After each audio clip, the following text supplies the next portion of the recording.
తాకట్లో ఉన్న మీ బంగారాన్ని విడిపించి ఆ రోజు ఆన్లైన్ రేటుకి కొంటాం. Sharma gold company.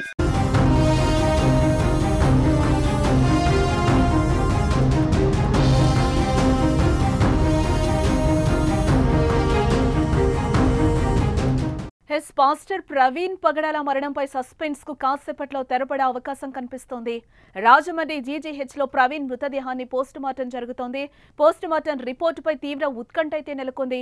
పోస్టుమార్టం రిపోర్టులో ఏం తేలనుందని అంతా ఎదురు చూస్తున్నారు. రెండో రోజు ఆసుపత్రి వద్దకు క్రైస్తవ సంఘ సభ్యులు, మత పెద్దలు భారీగా తరలొచ్చారు. న్యాయం చెయ్యాలంటూ మోకాళ్లపై కూర్చొని ప్రార్థనలు నిర్వహించారు.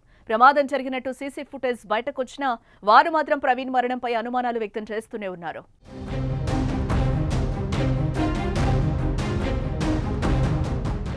బైక్ మీద వెళ్తున్న సమయంలో వెనుక నుంచి ఢీకొట్టి దాడి చేసి ఉంటారంటూ ప్రవీణ్ పగడాల సన్నిహితులు, అనుచరులు ఆరోపిస్తున్నారు. ఒంటి మీద కొట్టినట్టు గాయాలు కూడా ఉన్నాయని చెప్తున్నారు. దీంతో పోస్టుమార్టం రిపోర్ట్ కీలకం కానుంది. కుటుంబ సభ్యుల సమక్షంలోనే పోస్టుమార్టం నిర్వహిస్తున్నారు. పోస్టుమార్టం అనంతరం మృతదేహాన్ని కుటుంబ సభ్యులకు అప్పగించనున్నారు. ఈ నేపథ్యంలో రాజమండ్రి ప్రభుత్వ ఆసుపత్రి వద్ద భారీగా బందోబస్తును ఏర్పాటు చేశారు. నగరంలో 144 సెక్షన్ అమలు చేస్తున్నారు పోలీసులు.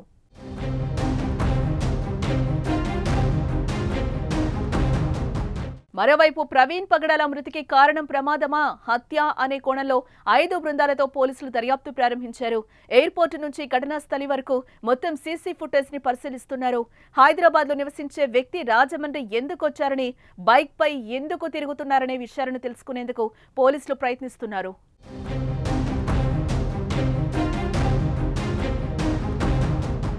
తూర్పుగోదావరి జిల్లా రాజానగరం మండలం కొంతమూరు దివాన్ చెరువు వెళ్లే 4th బ్రిడ్జ్ పెట్రోల్ బంక్ సమీపంలో రోడ్డు పక్కన మంగళవారం ఆయన విగత జీవిగా కనిపించారు.